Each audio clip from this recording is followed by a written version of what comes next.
Վերջ հրաժարվում ենք բեռից։ Տվյալ ոլորտը լիցենզավորում չունի։ Այդ շատ կօգներ գների կարգավորման հարցում։ Նորմալ կրթություն չստացած բայց իրանք դիպլոմով են բոլորը։ Ծրագրի գինը մի քանի միլիոն դոլար արժեր։ Ես ունեմ կարծում խնդիր չկա աշխատատեղերի։ Որպես ընկերություն կարող եք ապահովագրված գալ Հայաստանում կարծում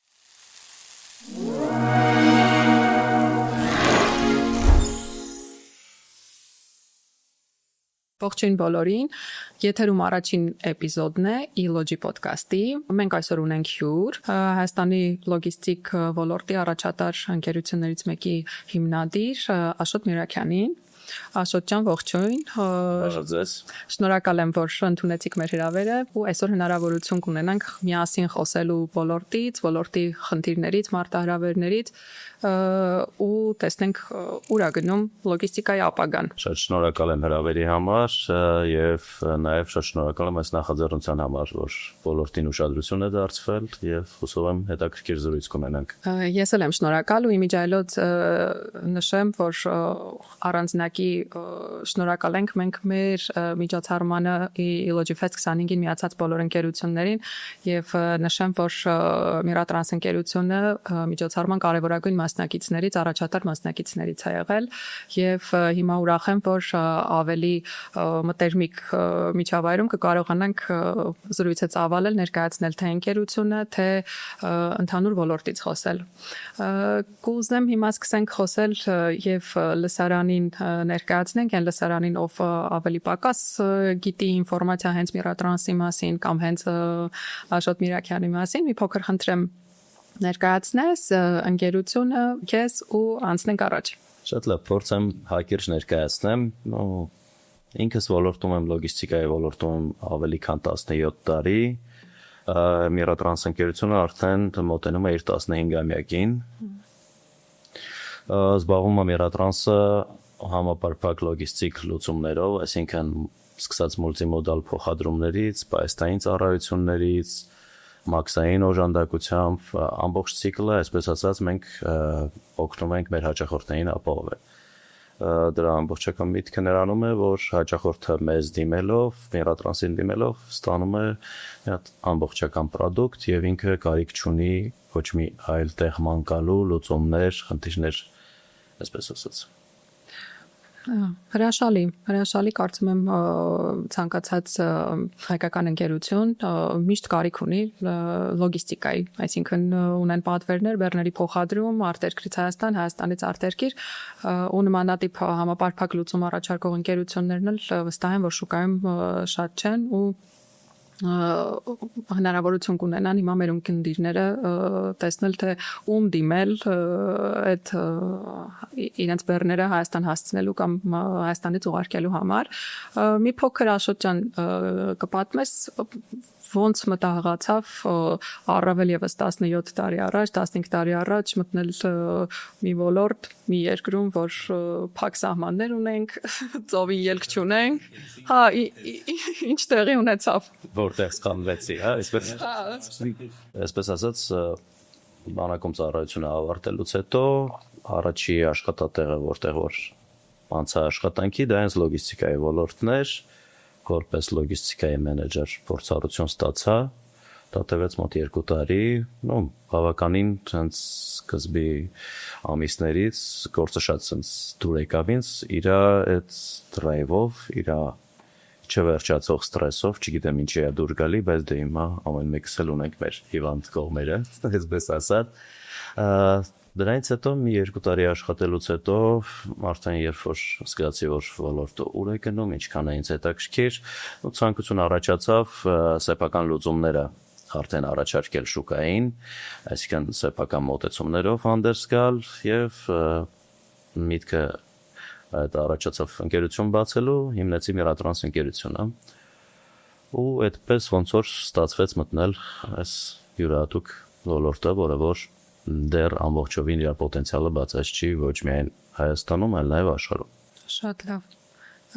Իսկ այդ ճանապարհին փաստորեն երկարոցիկ տարիներ։ Այդ ճանապարհին ինչ հիշվող ու տենց առավել խոչընդոտներ, բարդություններ ու դժվարություններ են եղել նման խոշոր ընկերություն կառուցելու համար։ Այսպես ասեմ, առաջնային շատ էին դժվարությունները այն առումով, որ ընկերությունը նոր է շուկա մտնում, կան արդեն կայացած խաղացողներ շուկայում, եւ դու պետք է առանձնանաս ինչ-որ մի բանով։ Մեր մոտեցումները նրանում էր, որ մենք մաքսիմալ գրագետ սերվիս էինք ցանկանում տալ եւ ինչպես նշեցի մի քիչ առաջ, համապարփակ սերվիս էինք տալիս, այսինքն կային ընկերություններ, որոնք որ խոշոր էին, տասնյակ տարիներ արդեն շուկայում էին, բայց զբաղվում էին մեկ կամ երկու ուղղությունով, օրինակ միայն ավտոմոբիլային փոխադրումներով, կամ միայն օրինակ ծովային փոխադրումներով, իսկ մեր միտքը եղավ, որ ինչի պետք է հաճախորդը դիմի մի ծառայությունով քեզ, մեր ծառայությունով գնա մանկա ուրիշ ընկերություն, եթե դու կարող ես ամբողջ ցիկլը ապահովել եւ ամբողջ այսպես ասած ցանկությունները բավարարել հաճախ։ Հաճախորդի հետ խնդիրները լուծում եք աստված։ Այսինքն հաճախորդը մեկ անգամ դիմում է քեզ եւ այսօր դու ոնց որ դառնում ես քո աշխատակիցը դառնում է նաեւ իր աշխատակիցը, որովհետեւ արդեն իր բոլոր խնդիրներին, բոլոր մատակարարներին արդեն ծանոթ է եւ շատ հեշտ լուծումներ է տալիս։ Դա էր դժվարությունը, որ փորձեցինք տալ, իսկ հետո ընթացիկ մենք իրականում ոլորտը այնպեսի ոլորտ է, որ մենք այսպես ասած 24/7 ենք աշխատում, որովհետև բեռները ոչ միտեղ չեն կանգնում, խնդիրները իրենցով չեն լուծվում, իսկ եթե դու օրինակի համար հապաղում ես ուրբաթ օրը երեկոյան խնդիրը եղել, դու ասում ես, օքեյ, ես երկուշաբթի առավոտ կլուծեմ այդ խնդիրը կարող է անգամ 3 դառնալ։ Հենց որ մեր մոտ աշխատանքի ընդունվելուց էլ ոնց որ մեզ որ աշխատանքային գրաֆիկ են հարցնում, մենք ասում ենք 24/7 օֆիցիալը 8 ժամ է, բայց ոչ օֆիցիալ մենք միշտ կապի ենք։ Իրական խնդիրները շատ են լինում, բայց հենց դա ինձ թվում է մեզ հետաքրքիր է այդ ոլորտում, որովհետև դու sense չես լճանում ու ստանդարտ գործողություններով չես զբաղվում ամենօրյա։ Խնդիրներ ասեցիր, հիմա հարց ծագեց, տենց անլուծելի իրավիճակներ եղել են, որ վсё ասել եք վերջ, հա, գորելա կամ Արորտը գորելա։ Հա, բազմաթիվ դեպքեր կանան լինեն, էլի, եղելա, որ իրականում այն որ վերջ հրաժարվում ենք մերից, հաճախորդի արդեն էլ չեն կարող օգնել, ինչ որ մի բան ա եղել, գորելա եւ այլն։ Չունենք հրաժարվել։ Հա, ոնց է այդ լինում, ոնց եք էլի կարգավորում։ Որ լինի, մենք պետք է զբաղվենք միջև օրինակի համար, եթե Աստված որ չունի։ Բերը կորել է կամ սխալ ուղղությամբ է գնացել, պետք է շատ ժամանակ հետ բերելու, մենք պետք է այդ փոխհատուցենք հաճախորդին, դրա համար կան գործիքներ, որը որ ցանկանում ենք, որ միշտ օգտվեն հաճախորդները, իհարկե չօգտվելու դեպքում էլ ինքներս մեր վրա ենք վերցնում այդ պատասխանատվությունը, օրինակ սկսած ապահովագրական գործիքներից, սկսած կոնվենցիաներով փոխհատուցման գործիքներից, այսինքն ժամանակը ցույց տվեց, որ այսպես ասած անլուծելի խնդիրներ ինչքան էլ բարդ են լինում, չկան։ Համեստություն կլինի ասելը, թե ինչքան խնդիրների մեջով ենք անցել։ Որովհետև իրականում ոլորտը շատ լավն է։ Դե շատ, ես հենց այդ ինչի եմ հարցնում, որովհետև հասկանում եմ, որ ոնց որ Ալեքսը ասեց, մատակարարման շղթա այդ երևույթը բեռը ձեռքից ձեռք անցնում, այսինքն ագետից բկետ հասնելու համար տարբեր համագործակցությունների արդյունքում ձեռքից ձեռք անցնում ու ինչ ասես կարա տեղի ունենա կամ մարդկային գործոն, ինչքան էլ որ հիմա տեխնոլոգիաները զարգանում են ավտոմատացում եւ այլն, բայց միևնույնն է կամ մարդկային գործոն ու կարա մի բան լինի։ Հայ հենց այդ դեպքերն էլ հետաքրքիր ոնց են լուծում, փաստորեն մինչև վերջ հաճախորդի կողքին են։ Առավելևս այս փոքր շուկայում, եթե դու մեկ անգամ խնդիրը ոնց որ քո վրա միջև վերջ չվերցրեցիր, չլուծեցիր, դու կարաս շատ արագ ռեպուտացիայի դասես տեսնես։ Շատ քրեվար ֆակտ։ Պետք է միշտ լինես նույն խրամատի մեջ հաճախորդի հետ, ոչ թե տարբեր խրամատներով դիտարկեսի, դա այն հենց նույն խրամատի մեջ, երբ որ դա հաճախորդը զգում է, որ դու իր կողքին ես, այդ ամենալեղ պահին ինքը արդեն միշտ քոնն է։ Ու դա ինձ գալիս սերվիսին ամենակարևոր կետերից մեկը, որ դու պետք է սերվիսը ամենաբարձր մակարդակի վրա մատուցես։ Մենք նաև փորձում ենք մեր հաճախորդներին նաև մի քիչ էլ ուսուցողական ձևով գնանք, որովհետև կա կարծիք, որ տեսեք դուք այսցիկ մատակարարման շղթա է, մի քանի փոլով անցնում, բայց խնդրի դեպքում մեղավորը միակ դու ես։ հաճախորդի Ով կոնտակտը փորձում ես իրեն բացատրել, որ օքեյ, խնդիրը եղել է, եղավ որ ես եմ, բայց ես Հա իմ ամփոփությունը չէր ամեն դեպքում, այսինքն ես պատասխանատու եմ քո առաջ, բայց իմ գործընկերը իմ ակսավորը մի բան արեց, մի տեղ եղանակային պայմաններ, հա օքեյ, խնդիրը եղել է, բայց լուծում ենք, զբաղվում ենք։ Դուք ձեզ որպես ընկերություն կարող եք ապահովագրված գալ նման խնդիրներ լուծել։ Իրականում Հայաստանում կա ոչ շարքավորումների կամ օղակ ունենալ կամ այդ կարգոնների ինչ-որ ցանկ կամ օրենսդրական ինչ-որ փոփոխություններ անել, որովհետեւ նման իրավիճակներում ավելի հեշտ ու արագ լուծվեն այդ խնդիրները։ Ալեքսան իրականում շատ արդիական հարց է ձեր հարցը, որովհետեւ մենք Հայաստանում ենք շատ մեծ բաց, դա նայա որ տվյալ ոլորտը ոչ մի ձև չի կարգավորվում, այսինքն տվյալ ոլորտը լիցենզավորում չունի, հացի ինքը շատ ու շատ պատասխանատու ոլորտ է, դու վերցնում ես մեծ պատասխանատվություն քո վրա, պետք է ասես կան պետք է մտցվեն օրենսդրական նորմեր, պետք է չափանիշներ մտցվի, սերտիֆիկացում անցնեն աշխատողները։ Իմ կարծիքով պետք է անպայման մտցվի պարտադիր ապահովագրության մեխանիզմը, որովհետև լոգիստիկ ընկերությունը դա բան չի էլի, ասենց բիզդոնի բակ չի, որը որ կարա օրինակ համար 1, 2, 3 խնդիր լինի, իր վրա վերցնի միջև վերջ ու ինքը չսպառվի, որովհետև իրականում տենց այդ խնդիրները պետք է լուծվեն մեխանիզմների միջոցով, ոչ թե ամեն մեկի կարողության կամ ռեպուտացիա պահպանելու ցանկության միջոցով։ Իսկ մեր մոտ հիմա երկրում իրականում լիցենզավորում չկա, որի համար մենք շատ հիմա ցկտում ենք օրենսդրական նախագիծ ներկայացնենք, որպեսզի դա փոփոխվի, այսինքն աշխատում ենք դրա վրա, հուսանք ինչ-որ արդյունքի կհասնենք, ու այդ բացերը պետք է այդ նախագծով լրացվի, որպեսզի ոլորտը ել ավելի կարգավորված լինի ու ել ավելի ապահով լինի հենց մեր հաճախորդների համար։ Հաճախորդները կարող է շատ բաներում չպատկերացնեն, ինչ կարող է լինել, բայց 2-3 էժանգնի հետևից գնալով կարան շատ մեծ խնդիրների առաջ կանգնեն, որը որ հետո տարիներով իրանց պետք է հետ գա։ Հենց որ ունենք կարծում այդ բացը։ Ես ասոցիացիայի շրջանակներում մենք կառավարության հետ համագործակցում ենք նման ուղղություններով եւ բավականին դրական պոտենցիալ կա եւ այսօրվա կառավարությունը բաց է նման խնդիրների քննարկմանը, նաեւ լուծումների առաջարկներ կան, վստահ եմ որ շուտով մենք մոտակա ժամանակներս կարծեմ մյուս տարվա կեսերին միջև կունենանք ինչ-որ նոր փոփոխություններ, նոր հետարքիր կարգավորումներ լոգիստիկ դաշտում, ես շատ հուսով եմ, որ դա իրագործվի ու շատ լոգիստիկ ընկերություններ ավելի կհեշտացնեն իրենց այդ խնդիրները, բավականին կարծեմ կարագանան եւ կհեշտանան, դա ամեն ինչը բեկարի չի համար, հիմնական նպատակը ոչ թե ինչ-որ մեկը իրան կոմֆորտի զոնայում զգա, կարծում եմ, այլ որպեսզի մեր էքսպորտը, այսինքն արտադրողը կարողանա արագ իր բեռը արտանի առանց ինչ-որ խնդիրների հաճախորդը, ձեր հաճախորդը, լոգիստիկ դաշտի հաճախորդը դա հիմնականում այսօր վաճառք է անում, արտահանում է անում, այսինքն եթե 1 օր նույնիսկ 2 օր կամ մի շաբաթ 10 օր իր բեռը ինչ-որ միտեղ կանգնում է կամ ինչ-որ խնդիր է անելու, որ պետք է արվի լուծում տա, առանց կարգավորումներ ունենալու ինքը երկարում է այդ լուծումների process-ը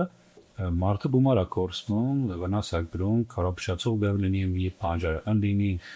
կամ բաթապտուղ լինի, կամ ուրիշ շուտչացող ու նման խնդիրները ես շատ ենք մենք հանդիպում դաշտում, որ բավականին շատ են։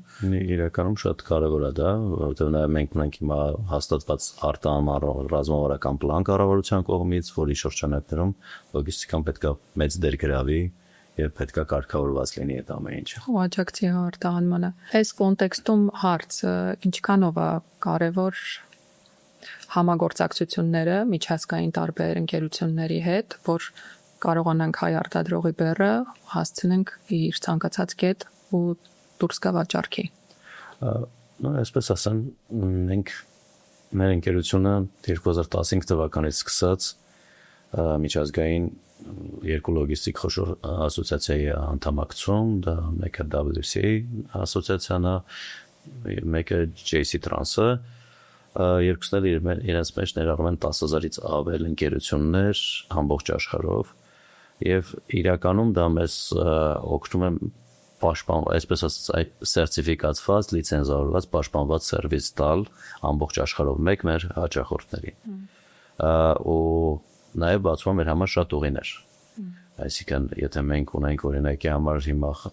ունենք խնդիր ինչ-որ միտեղ արտահանման, հետո գալիս է այդ արտահանումից հետո մաքսային ձևակերպումներ, աջակցումը, հետո door-to-door delivery, օրինակի համար պատկերացնենք Ամերիկային արտահանում հայկական ապրանքը, պետք է մաքսազերծում անել, հետո բաժանել օրինակի համար Amazon-ի պահեստների հետ պայմանավորվել delivery անել, դրանում օգնում են այդ մեր կոնտրագենտները, մեր պարտներները, այնտեղ որոնք որ մասնագիտացված են հենց այդ սերվիսների վրա, այսինքն պետք չի ամեն անգամ հեծանիվ հորինել, հաճախորդին էլ դնել վտանգների առաջ, թե հեծանիվը կշարժվի տեղից, թե չէ, ու փորձարկումները հաճախորդի վրա անել։ Կարծիքով ամեն երկրում կա ներքին լոգիստիկ օպերատոր, հայացած օպերատորներ, որոնք նաև սպասարկում են արտերկից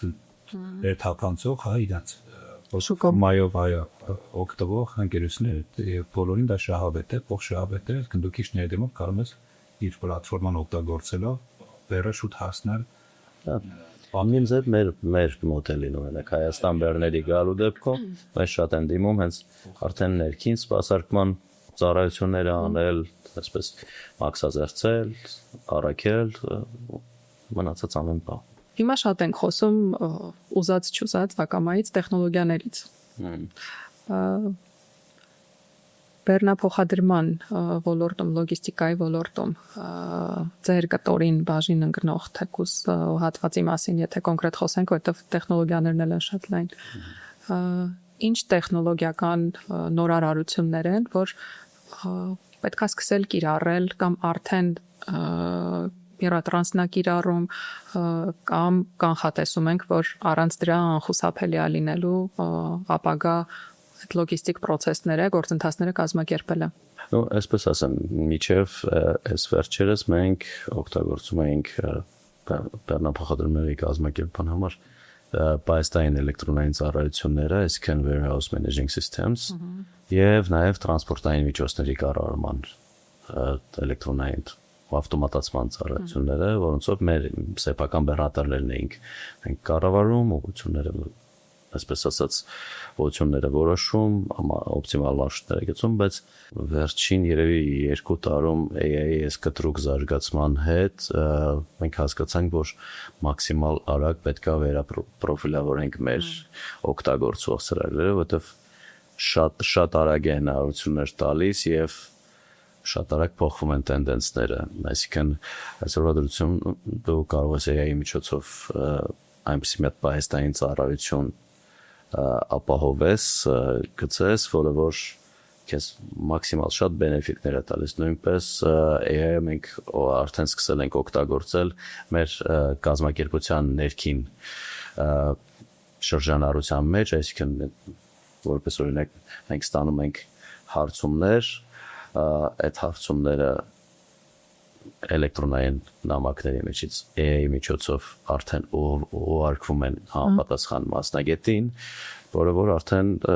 ոնց որ երկու փուլ գործողությունը հանում ես մարդու բանի, ավելի արագ է ստացվում։ Նո մնացած նորարարությունները դեռ որ ասում հերթով մարսելով պետք է գնանք, որովհետև իհարկե բոլորս գիտենք մի քիչ նորարարություններն էլ մի քիչ բունտի են արժանանում ստաֆի կողմից, այո, թիմի կողմից նոր բան համարսելը, որովհետև իրականում իրենց մոտ ժամանակը շատ սուղ է, ու եթե ինչ-որ նոր բան ես կողքից ավելացնում, որ մի հատ դրա միջով պետք է անցկացնես, պատե անում էի էլի նորմալի համար ինչ էի կուզում, բայց վերջում հասկանում են մի քիչ դժվարություններից հետո իրենք հասկանում են, որ իրականում շատ ավելի օպերատիվ է դառնում իրենց աշխատանքը եւ ավելի շատ այսպես ասած լիդեր են կարողանում իրանք սպասարկել։ Այսօր ավտոմատացումը իմ կարծիքով մեծ դեր է խաղում բիզնեսում եւ կարեւոր դեր է խաղում, որովհետեւ այսօր տեխնոլոգիաները 1000 անգամ տարին ավելի արագանում են եւ վրանում են։ Իմ կարծիքով այս AI-ի մուտքը շուկա կարող է արդեն ամիսը 1000 անգամ բարձրած լինի, անցած տարվա ինչ-որ ստատիստիկաներ լինեն, ու եթե դու բիզնեսի մեջ չես կարող ներդնես եւ համընթաց շատերը 1000 չի գոնե 10 կամ 100 անգամ ցես արագ վազել ինականության հետ զարգացող, ուրեմն դու միշտ բարձր մակարդակի վրա դնելու քո բիզնեսը, քո քրթվածության մակարդակը, որը նաև մեծ իմ կարծիքով benefit-ա բերում, այսինքն հաճախորդս մեկ էլ ավելի բարձր գնահատ է, երբ մենք սերվիսը մեկ է թե տալիս է X գումարով, դու ասենք X + 10-ով կարող ես հաճախորդին դա նաև նույն սերվիսը տալ, բայց նա ավելի վստահ է, որ պատրաստել են ներդելու 10-ը ավել վճար։ Ну, մի քիչ չեմ համաձայնվի։ Դու էլի նույն X-ով պետք է տաս, բայց ավելի լավ բան։ Որտեղ լոգիստիկան շատ զգայուն է, գնային փոփոխությունների շատ զգայուն է։ Որտեղ պոտենցիալ ազդում է ինքը բերի ինքնարժեքի վրա ու շատ ժամանակներ լինում են մեծ ծանրության օրինակ մեծ քանակի բեռներ, որոնց վրա տրանսպորտային փոխադրումը այնպես ինքնարժեք է փոխում, որ իրականում դառնում է ոչ մրցունակ իր այսպես ասած մրցակիցների հանդեպ։ Դրա համար մենք փորձում ենք եւրոպա նույն գնային սեգմենտի մեջ ավելացնել պլյուսները հաճախորդների համար։ Ես մի հատ հարստան դա դեպքում իսկ դու ես հայկական ինչ-որ ծրագիր, որով ասենք լոգիստիկ մեր շղթայի մեջ մասնակիցներ կան, օգտվում են հայկական ծրագրից, թե ասենք օգտվում ենք արտերկրի ինչ-որ արտասահմանյան ծրագրերից։ Ճիշտ ասած ինքս հայկական ծրագրի հետ չեմ առնչվել, հենց լոգիստիկա վերաբերյալ ավելի շատ ամերիկյան ծրագրերն են, որը մենք փորձել ենք ներդնել, հա, ներկայումս էլ հիմա տեստերովանի ենք անում նոր ամերիկյան ծրագրի, որը որ իմ կարծիքով շատ լավ կմտնի մեր բանում։ Միջև այդ օգտվում ենք նաև այսպես ասած ռուսական CRM համակարգերից, հայկական փորձեցինք դիմել, որպեսզի գրեն, պարզվեց, որ դեռ պատրաստ չէր։ Ես իրականում վերջերս հանդիպում ունեցա մի IT ընկերության հետ, որոնք սերվիս էին տալիս, այսինքն իրանք գրում էին ծրագիր ամերիկյան կոմպանիի համար, ասացինք եկեք հայկական իրականություն ցնենք այս գաղափարը, դու հաշվարկ էին արել, մի քանի միլիոն դոլար իրականում պետք է դե ամերիկյան երևի գներով դրով այսները, բայց այսօր ի կարծիքով ես չեմ լսել, որ հայկական ռեալ կա լավ ծրագիր, կարող է եթե կա թող ինձ ներող լինեն, քննեմ կոմենտ դաշտում գրեք այս ընկերները, իրականում կոմենտ դաշտում գրեք, որ այ դուք իր ծրագրով եք օգտվում, որն եք նախընտրում կամ ունեք ամերիկյան կամ եվրոպական կամ չգիտեմ վրացական թեկուս կամ մեր հարևան պետություններում ընկերներ, ովքեր կամ ծանոթներ, ովքեր որ գոհ են այդ ծրագրից, ծրագրի ամը կարող եք դնել կամ փորձենք մենք էլ ուսումնասիրենք մենք էլ տեսնենք լավ կամ օգտվել ավելի ճկուն հա ֆլեքսի ծրագրերից, որոնք հեշտացնեն ինստալացիան խնդիրները։ Աշոջա դու հանդիսանում ես քո հիմնարկության ընկերության հիմնադիր եւ ոնց ինչքան գիտեմ նաեւ տնօրեններ եք դեռ նաեւ տնօրեն ես ընկերության բնակ որ դու մտնում ես հիմնարկ բարավոտը բարեցես ճուրջան դու մտնում ես որպես հիմնարկի սեփական տեր թե հիմնարկի տնօրեն չէ ես ավելի շատ մտնում եմ որպես հիմնարկի տնօրեն դու ես ինչքան էլ փորձում եմ օպերացիոն գործունեությունից դուրս գալ մեկը չի ստացվում, մեկը ես շարունակում եմ ամենօրյա, չեմ ասում փոքր խնդրից սկսած, բայց ամենօրյա ակտուալ խնդիրները, ակտուալ լուծումները, ակտուալ նոր ուղղությունները մասնակցեմ, այսինքն իմ մեջբերումները անեմ, երբ որ պետք է այնտեղ լինեմ, երբ որ պետք է հասան լինեմ, այսինքն սեփական տիրոջ բանից կարծում եմ նաև չեմ էլ ուզում ինձ թվում նրա համար, որովհետև ինչով զբաղվենք այդ ժամանակ դրայվի մեջ դրայվը պետք է լինի էլի համել շատ արագ փոփոխվող ոլորտ է ինքը այսինքն փոփոխվող ինչ առումով այսօր այս ուղղությամբ ավելի հարմար է զբաղեն ուղղությամբ այսօրեն եւ դու պետք է փորձես իրականում այդ տենդենսներից հեռու չմնաս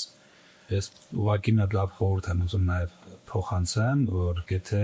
սեփական տերել իմա նաև իրենք ինքերության տնօրեն, դա էլի օքեյ է, դինամոնտա սիրում է, լավ է ստացվում անում է, բայց գալիս է մի հատ կետ, երբ որ դու այդ կետը պետք է զգաս երբ այդ կետը գալու, որ դու հասցնես բացի օպերացիոն կառավարումից նաև ռազմավարությունով զբաղվես, որպեսզի ավելի զորացնես ինքերությունը, այն կարգով այդ կետը դու պետք է այդ կետին ձգտում ենք, բայց երևի մի քիչ էլ խանգարում է այդտեղ բաները, օրինակի համար, որ դու ավելի շատ թեորիայով չես անցել, այլ պրակտիկայով ես անցել քո աշխատանքի մեջ, ու կարող է մի քիչ էլ ցած վախեր կա, ես շատ եմ ընկեր բիզնեսմենների հետ խոսացել, բոլորը ունեն այդ ցանկությունը օպերացիոնակայից դուրս գալու, բայց երևի 90%-ի մոտ շատ մեծ վախեր կա այդ օպերացիոնակայից դուրս գալուց հետո չկարողանալ վերադառնալ այնտեղ ու ունենալ օրինակ ինչ-որ բանի անկում, հետո չկարողանալ այդ կետին հասնել։ Դման խնդրի պատասխանը մեկն է, համակարգ պետք է ներդնայես, որը թանկ է, ներդրումայինքը, այսինքն բոլորը չեն որ պատրաստ են այդ ներդրումային կարծիքով անել դեռ պատրաստ չեն կամ ուզում են, բայց պատ չեն կարող կամ չկա այդ համակարգը նույնիսկ Կամ ցանկություն չունեն ու ուզում են մնալ օպերացիոն process-ի մեջ։ Գործը վերցնելով հիմնականում ընկերությունների սեփական տեղը փորձում են չվախենալ ունենալ competent staff, այսինքն աշխատակիցներ, որոնց վրա կարող են թողել այդ օպերացիոն լուծումները։ Այդտեղ երևի գալիս է հենց տարբերությունը, որ միջազգային փորձում ավելի շատ գնում է սկզբից թեորիա, հետո պրակտիկա, իսկ մեր բիզնեսներում մի քիչ բան։ Այդ խնդիրը ես շատ եմ ուսումնասիրել այդ կյանքի հարից, ես կեսիմ եմ բապ, միշտ ինքնես խորհուրդ եմ տալի, ասեմ այն ժամանակ ամենահեշտ բանը ինդիկատորը նա է, երբ որ ասում ես դե լավ ես եմ հիմնակի տնօրենը, aber ես լավ չաշխատեմ, ինձ գործից կանեմ, ոչ չէ օրինակ, ու այդ ժամանակ ինքը միշտ հանում է Ինչ պատասխանվածի իրանից։ Բոլորը մեր են այդ խնդրի համար, բացի իրանից, եւ այդ ժամանակ դու միշտ երբ որ կարող ես քեզ դանկնիսն այդ տարկիր բան ես դրած։ Սրանքի մոտ եկել է այդ զգացողությունը, ես ինձ որ նայում եմ, ես չեմ ասում որ ես օրինակի համար իմ մյուս ղեկավար անձնակազմից որը որ կա դրած, կամ լավ եմ աշխատում, չեք ասում ավելի վատ եմ իմ այս աշխատում, որովհետեւ իրանք են շարժիչ ուժը, այսպես ասած։ Ինձ ավելի գալիս է ոնց որ այդ ռազմավարական բաները, բայց ես նաև չեմ կարողանում օպերացիոնից ինձ տրամադրեմ դուրս գա, բայց իրականում համակարգը պետք է ներդնել, ինչքան էլ որ թանկ լինի, որովհետև ինչքան էլ թանկ լինի, ժամանակից թանկ չի, որը որ մենք դրա վրա ծախսում ենք։ Մի հատ էլ բան հարցնեմ, տես, Աշոտը նոր ասում էր, որ պետք է կարգավորող բան լինի, գործիքներ լինեն, ասած օրինակ այդ կարգավորող, եթե երկրներ կան, որ կարգավորվում են տարբեր հաստատությունների կողմից լոգիստիկ դաշտը, ապա իրենք պահանջում են X մասնագիտություններ լինեն ընկերություններում, որոնք ուղղակի պետք է լինեն ասենք։ Հա, պարտադիր։ Դա էլի նույնպես ներդրում է։ Համակարգի ներդրման, այո։ Մի մասնիկ ասում։ Հա, կառուցվածքի ներդրում է դա։ Շրջան, որ ասենք դու ասես եկեք ես օքեյ կարգավորներ ես փաթեթին, բայց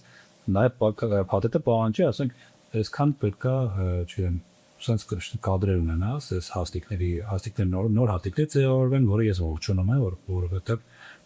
այս ուսանողությունը, որ հիմա ավարտում է, հսկայական մենք հետևից հազարանակ ուսանողների ամեն տարի ավարտում են, մարդկանց մենք գործատուները պետքա մտածեն ինչ հաստիկների մեջ են հաստատում, որովհետև ընկերությունները էս նայեն, օրինակ վարորդը ու սեփական տեղանքը ոչ ինչ որ հաստիկներ չկան։ Հա, երրորդեցում։ Չգիտեմ, բանվոր եւ տնօրեն ասել։ Ընկերություն կա, վարորդը հենց սեփականատերն է։ Այդ է վատը պրոբլեմ։ Կարծում եմ իմիջիալոց լոգիստիկայի ոլորտում կարծում եմ շատ են այդ դեպքերը, այսինքն կառուցվածքի մեջ արանքը մեծ բաց կա, այսինքն կա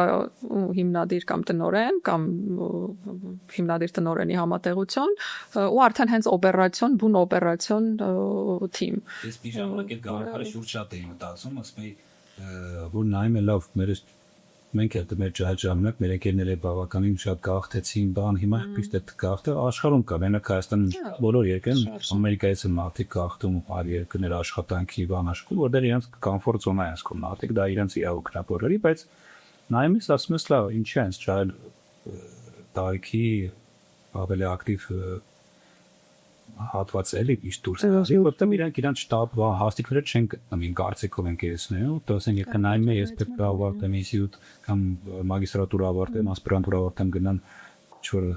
մի տարի երկու տարի լավ օքեյ են համաձայն եմ աշխատելու այս հաստիկին բայց այնց հետո մի քիչ մի հատ իր ռոդմեփը տեսնի այսքան նյապայ քարտեզը ինքը տեսնի գոնե ինքը ուրա գնալու ինքը չի տեսնում այդ ուրա գնալ դեռ տենմա մի հատ ընկերություն որտեղ գիտեմ, ներքև օպերատորներ են, ու ելևէ սեփական տեղ կան տնօրեն, ասել, աճի տեղ չկա, ակնհայտ։ Դա էլ գրած է 3 տարվա աշխատանքային փորձի։ Երայի տարբեր տաներ հաստիկներ, սուպերվայզեր, չգիտեմ, միշտ սիրուն հաստիկներ կա, որ իրական այդ դարքարները կարող է պարտադիր նման հաստիկներ ունենալու են կասկո Իրականում պատրաստված ֆինանսները, ասենք անալիտիկների խումբ ունենաս, մարքեթինգի խումբ ունենաս կամ Այդ շատ կօգներ գների կարգավորման հարցում։ այ չէ Հատկապես Հա, համաձայն եմ, կարծում եմ պատճառներից մեկն է հենց այդ տեղաշարժի ու ոնց որ եթե մենք էլ դե մենք ասելով նկատի ունեմ ոլորտի ծոր ներկայացուցիչներին այդ մասով ոնց որ կարողանան շուկան դա նաև որ քիչ փակել։ Հա, իհարկե երիտասարդներ, հա, լավ կադրեր, հա, ինչի՞ չէ։ հաստիկներ ձևավորում են, սկսի մարկանց տուրը գալ եւ իրանց կարիերնի բան ճանապարհ տեսնեն կարծում եք Վերջի վերջը ոլորտը կարող ենք պոպուլյար դարձնել։ Ես օրինակ կարծում եմ խնդիր չկա աշխատատեղերի ես ավելի շատ հակված եմ նրան կադրերի խնդիրը մենք ունենք շատ մեծ որովհետև իրականում կատաստրոֆիկ վիճակ է մեր կադրերի պատրաստվածությունը ամբիցիաները եւ նպատակները եւ այն ինչ որ իրանք պատրաստ են այդ նպատակների համար զոհաբերել երբ որ ես հիշում եմ օրինակի համար 20 տարի առաջ մեր համար ինչ դժվարություն էր աշխատանք գտնելը, դեկուզ մարդիկ են հին ձևերով ծանոթի բարեկամի միջոցով են բանում, ու հիմա դու տալիս ես մարդկանց հնարավորություն մի անգամից գալ, միջին աշխատավարձից սկսել աշխատել, տեսնել դիմացը այդ նույն ասած roadmap-ը, ճանապարհային քարտեզը, որ սա է, հետո դա է, հետո դա է, հետո դա է, հետո դա, ու դու ունես անլիմիտ հնարավորություն վաստակելու, դա կախված է քեզանից, ու տեսնում ես sense ոչ մի բան չասող աչքեր, ոչ մի նորմալ կրթություն չստացած բան, բայց իրանք դիպլոմով են բոլորը։ Ներկայությամբ աշխատում ենք համալսարանների հետ նաև ոլորտային նմանություն ունեցող բաժիններից ուղարկում են մեզ մոտ պրակտիկայի եւ ցանկացողներին եւ նաև օնակներին մենք հնարավորություն ենք տալիս աշխատելու, որտեղ լոգիստիկայի ոլորտը այն ոլորտն է, որ ինչքան լավ կադր լինի, դու կարող ես ընդունել քո մոտ աշխատանքի ինքը իր պլյուսը կբերի։ Լոգիստիկան հիմա ես եթե օրինակ խոսք ուղեի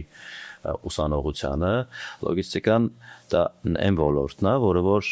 ոչ մի անգամ չի կանգնելու, այսինքն միշտ լինելու է լոգիստիկա, որովհետև միշտ այդ ոլորտը ակտուալ է լինելու։ Չեն լինելու երկրներ, որոնց որ համապարփակ ամեն ինչ արտադրվում է, ամեն ինչ հենց նույն տեղը վաճառվում է, այսինքն կան ռեսուրսների խնդիր մի երկրում սա կա, մի երկրում նա կա, ու դա միշտ այդ շարժը լինելու է։ Ու զուտ պետք է ոնց որ այդ ուղղությունը վերցնել, դրանով զարգանալ, որովհետև դրանից հետո եթե դու օրինակի համար պատրաստված լոգիստ ես լինում փորձառու, համարյա թե յուրաքանչյուր ընկերության այսպես ասեմ, փորձառու լոգիստ մենեջերը, որը որ մեր կամպանիայում աշխատի, շատ ու շատ ներմուծող ընկերությունների գնումների բաժնի ղեկավար կարա աշխատի, որովհետև այդ փորձառությունը, որ ինքը ստանում է, այդ ամեն ինչի մեջ շատ հեշտ է մնացածում, արդեն ավելի հեշտ process-ների մեջ կառավարել։ Դերի ոչ լոգիստիկ հարց եմ ուզում տան Աշոտին, կարող Աշոտի իր տեսակով շատ կրեատիվ տեսակ է, մենք բավականին շփվել ենք Դիվ նաև Logi Fest ֆեստիվալի շրջանակ դեռ մենք շատ շփվել ու այդ ժամանակ ասեմ դες բավականին ժամանակ ընձեռնվեց շղթայի մասնակիցներին իրար հետ շփվելու իրար ավելի մոտ ճանաչելու որ Պաստորեն մեր նպատակը հա իրագործվել է Շնորհակալ Ես եմ շնորհակալ որ ստացվել է Բայց մի հատ ոչ լոգիստիկ հարց տամ, Աշոտ ջան, եթե ասենք հիմա դիմացդ կանգնած լինի երեխա եւ իր հարցնի ինչով ես զբաղվում դու, այսինքն ինչ է քո բիզնես լոգիկա անգամ մասնագիտությունը ասեմ, իրան շատ կարճ ոնց կարաս պատասխանես։ Իմ մոտ եղել է այդ ցիկլերը երեխային բացատրելու թե papan ինչով է զբաղվում, պրիտոմ որ մի քիչ բազմազավակ եմ այդ առումով 4 երեխա ունեմ, տենց ոնց որ ամեն մեկին հերթով նույն ցիկլը վրացել է բացատրել։ Ու ճիշտ ասած սկսել եմ բանից սուպերմարկետ տանելուց իրան ու ասել եմ տենց արդեն կարդացող ժամանակ էլ վերջո ինչ որ հավանում ես, նայ հետևը ինչա գրած օրինակ, որ երկրի արտադրություն, ասել եմ այ papai գործը այնա, որ կարողանալ կազմակերպել սա անվնաս անվտանգ գա հաստից թե որ դու օգտվես ու այս շրջանակով ինքը գնացել է։ Դերքի դարակաշարի։ Քաունտի դարակաշարերով դե հիմա որ ասում եմ թե ինչոց։ Հա ոնց է Եղել է դեպքեր ընկերներին են բացատրել ինչով են զբաղվել, բայց ալկոհոլի բաժինն ենք տալել ցույց։ Շատ լավ, շատ հետաքրքիր է այդ մասն էլ։ Հիմա վերադառնալով մեր խոսակցության ոնց որ բուն նյութին նախ շնորհակալ եմ ոնց որ մեր առաջին հաղորդման առաջին էպիզոդի հյուրը լինելու համար որպես Logi Fest-ի կազմակերպիչներից մեկը ինձ վերջում հետաքրքիր է մի հատ գլոբալ հարց, որ լսեմ պատասխանը ոլորտի ներկայացուցիչ ընկերություններից, որտեղ ես տեսնում Հայաստանը լոգիստիկ քարտեզի վրա 5 տարի հետո, 10 տարի հետո Քիչ շատ այսպես ասած խորելու հարց է, բայց փորձեմ հաղորդման շրջանակում շատ ժամանակ չծախսեմ։ Այսպես ասեմ, քանի որ արդեն իսկ ձեր շնորհիվ էլ սկսվել է Հայաստանում լոգիստիկ էքսպոների անցկացումը մարդկանց թեմային ծանոթացնելու ճանաչելիությունը։ Այսպես ասած աշխարհակաղակական փոփոխությունները մեզ հիմա դրդում նրան, որ եթե մենք բաց չթողնենք մեր շանսերը, եթե մենք կարողանանք ճիշտ ու գրագետ լուծումներ տալ, մենք կարող ենք դառնալ շատ լուրջ տրանսպորտային հաբ։ Իսկ դա ամբողջությամբ մեր տնտեսությանը շատ մեծ օգուտ է։ Սուտ մենք պետք է կարողանանք, որ ասում է, մատների արանքով չնայել խնդրին, որովհետև մենք ունենք շատ ինֆրաստրուկտուրնի հարցեր լուծելու Հայաստանի տարածքում, ինչպես նշեցինք, նաև օրենսդրական կարգավորումներ ունենք անելու, որպեսզի այն ծավալները, որ հնարավոր է գա Հայաստան եւ Հայաստանը դառնա ինչ-որ տրանզիտային օղակ, մենք կարողանանք իրականում վերցնել։ Չհամեմատեմ դա մարդկային հոսքերի հետ, որ օրինակ եղավ 2022 թվականին հայտնի պատերազմական գործողություններից հետո, բայց այդ ժամանակ մենք չկարողացանք այդ մարդկային հոսքերը ճիշտ պահել Հայաստանում, ճիշտ պայմաններ ստեղծել, որպեսզի հենց այստեղ էլ զարգացվեր այդ ամեն ինչը, այսինքն ասում եմ ռելոկանտների բաների հետ, հա։ Հիմա մենք պետք է աշխատենք դրա համար, այսինքն դուք ձեր աշխատանքն եք տանում մի ձևով որ կազմակերպում եք, ծանոթացնում եք, ավելի զարգացնում եք։ Մենք պետք է աշխատենք ավելի լավ սերվիս տալով լոգիստիկ ընկերությունները։ Կառավարության հետ պետք է աշխատենք տարբեր փոփոխություններ անելով եւ նաև հանրությանը պետք է տեղեկացնենք ինչա լոգիստիկան, ինչքան դժվար բաներ են դրա մեջ ու ինչքան հետաքրքիր իրականում, որպեսզի բոլորն էլ ցանկանան կրթվեն, սովորեն այդ մասնագիտությունը ձեռք բերեն, որտեղ այդ ամեն ինչը անելու դեպքում ես մի քիչ օպտիմիստ եմ իմ նատուրայով։ Մենք պետք է հաջողենք, տարբերակ չունենք։ Շատ լավ, վստահ եմ, որ պոտենցիալը մեր մեծ է։ Շատ լավ, շնորհակալ եմ պատասխանի համար, հուսով եմ, որ հարթակը, որը հենց ձևավորել ենք, ինքն էլ կնպաստի, որ մենք մեր ներուժը Հայաստանը իր ամբողջ ներուժը կարողանա օգտագործել ու ոնց որ Աշոտը ասեց դրական տրամադրվելով ապագայի հանդեպ ոլորտի տեսանկյունից նորից շնորհակալություն եմ հայտնում մեր Անդրանիկ էպիզոդի հյուրը լինելու համար եւ Ալեքս ջան ավելացնելու բան ունենք թե ես չեմ ավելացնի ինչի համար որովհետեւ ուզեմ նաեւ ինչ-որ թեմաներ թողենք մյուս հյուրերի հետ քննարկելու շատ լավ այդ դեպքում շնորհակալ եմ բոլորին մեզ հետ լինելու համար մեզ հետևելու համար կհանդիպենք հաջորդ էպիզոդի ժամանակ ինչ հանդիպում ինչ նոր հյուր ինչ նոր հյուրեր